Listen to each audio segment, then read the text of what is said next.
A little more than 24 hours from the first primetime GOP debate, we're putting the finishing touches on the set while candidates hunker down for their final preparations. This is Special Report.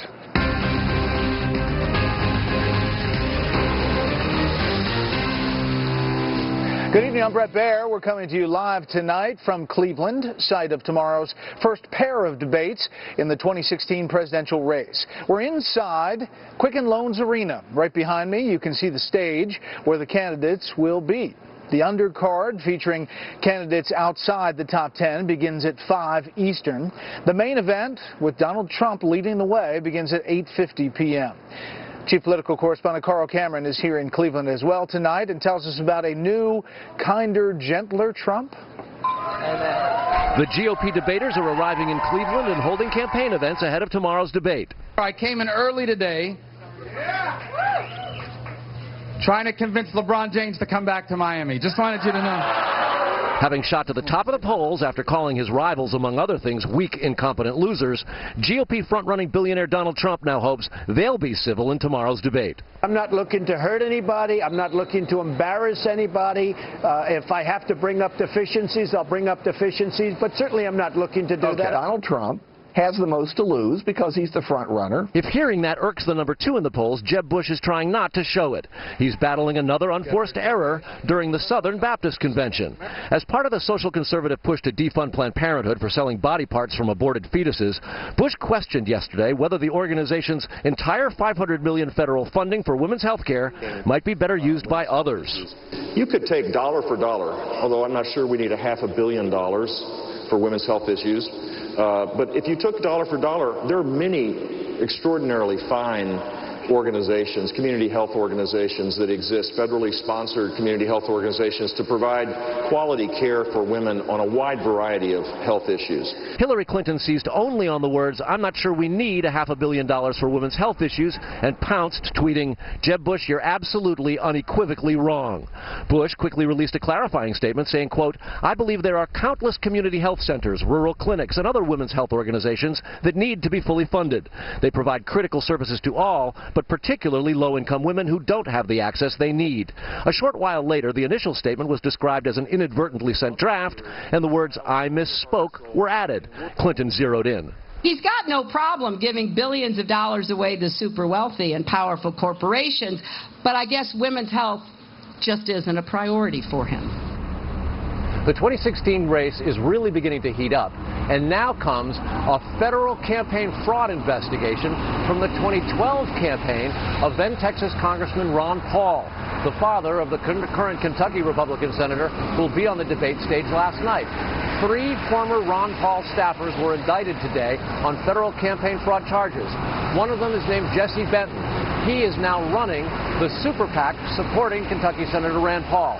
Benton's defense attorney says this is politically timed, clearly in advance of tomorrow night's debate. Rand Paul's campaign has said pretty much the same thing, that he finds it suspicious, they all do, and that this has nothing to do with the 2016 Rand Paul campaign. It's the 2012 campaign, and it's the last the Kentucky senator will be talking about it. Unless he gets asked questions tomorrow night about it, Brett. That's right. We'll see. Carl Cameron outside the queue. Carl, thank you. We are less than 24 hours from the first of 2 debates tomorrow. The opener begins, as we said, at 5 Eastern. Coverage of the primetime event starts at 8:50. Self-described socialist Bernie Sanders has pulled even, sort of, with Hillary Clinton in the latest survey of New Hampshire voters. And that's just one of the things Clinton has to worry about this evening. The other, FBI agents digging around, trying to learn more about her private email server. Here's Chief White House correspondent Ed Henry. When your team has to again stress technically you're not under criminal investigation, as Hillary Clinton's allies did today for the second time in 3 weeks, it's a sign your campaign has hit major turbulence. Clinton's self-inflicted wounds are helping Socialist Democratic Senator Bernie Sanders. He vaulted to within 6 points of Clinton in New Hampshire in a new WMUR survey. And since the margin of error is 5.9 points, the station's pollster declared it's basically a statistical tie. They want a movement that stands up and says enough is enough. Sanders made clear he has no plans to attack Clinton, and he may not need to stoke the flames, which are already burning. As Fox confirmed, the FBI has now launched an investigation into the security of her personal email server. And the FBI has asked Clinton's personal attorney, David Kendall, about the security of a thumb drive he has with copies of her email. Kendall telling Fox in a statement, quote, "We are actively cooperating." Advisors to Clinton stress she's not the target of a criminal investigation, similar to last month when it was revealed 2 inspectors general had determined there may be hundreds of classified emails in her server, with Clinton's chief pollster today telling reporters, "We expect more attacks. I suspect we'll probably hear some during the debates again. That's the pastime of Republicans." Except Republicans are not driving the FBI review. And while it is starting as an investigation of the server, that server was set up by Clinton, and she could ultimately become the target.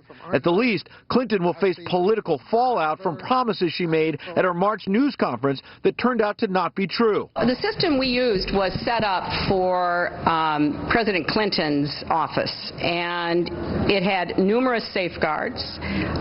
It was on property guarded by the Secret Service, and there were no security breaches. The Washington Post reported the FBI has learned she moved her email to a different server, and it was not always reliable. Clinton allies say that New Hampshire poll actually shows that Sanders' support is leveling off. As for the Republican debate, aides say Hillary Clinton will be on a plane at 9 p.m. Eastern Time tomorrow, so she will not be watching, at least not live. Brett? Ed, thank you.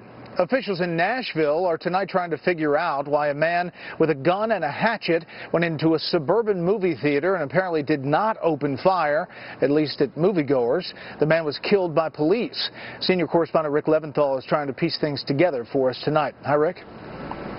Hey, Brett, the call came into Nashville Metro Police as an active shooter situation, but fortunately for theatergoers and staff at the Hickory Hollow Cinemas, the gunman didn't pull his trigger until officers arrived on scene, and the only person shot was the suspect, a 51-year-old local white male whose name has not yet been released. This all unfolded just after 1 p.m. local time when someone ran up to 2 officers who had responded to a car accident just off theater property, telling them there was a man with a gun inside the theater where Mad Max was playing. The officers ran inside. In the projector room, one of the cops encountered the suspect, who raised a gun at the officer and pulled the trigger, according to a police spokesman. The officer returned fire at the suspect and retreated, and other units arriving on scene found a man and 2 women fleeing out the front door, all of them doused with pepper spray. And the male victim also had a superficial wound to his shoulder or arm where the suspect had hit him with an axe or hatchet. That's when the SWAT team moved in, donning gas masks because the air inside the theater was thick with pepper spray. Other officers set up at the rear of the building, and that's when they came face-to-face with the gunman. Ultimately, the suspect, who is, I am told, was wearing a surgical mask, came out of the back door of the theater. Metro police officers at the back of the theater, of this Mad Max theater outside, engaged him. He was shot, fatally wounded, and has been pronounced deceased here at the scene. The bomb squad hazardous devices unit was called in along with agents from the FBI and ATF who detonated at least one of the 2 backpacks the suspect carried with him. The Tennessean newspaper is reporting that the backpack he had strapped to his chest was a hoax. Tonight we don't know if this man intended to kill others or was a man who simply wanted to die at the hands of police. Brett? Rick Leventhal in New York. Rick, thanks. We're in the spin room. You're looking at Chris Wallace getting ready for a Shepard Smith live shot. And over here, Chris Starwalt on the power play. Hey, Chris. There you go. We're in the spin room. This is the spin room. This is the place the candidates will come after the debate. They will talk to reporters. This will be packed with people right after the debate. This is the spot. And then over here is Facebook. You can see some of the data on there. They have a lot of data we'll be using in the debate on Thursday. And finally, over here is the press area. We have hundreds of press credentials that have been issued. It is packed. We expect a lot of attention come Thursday night. We'll see you after the break.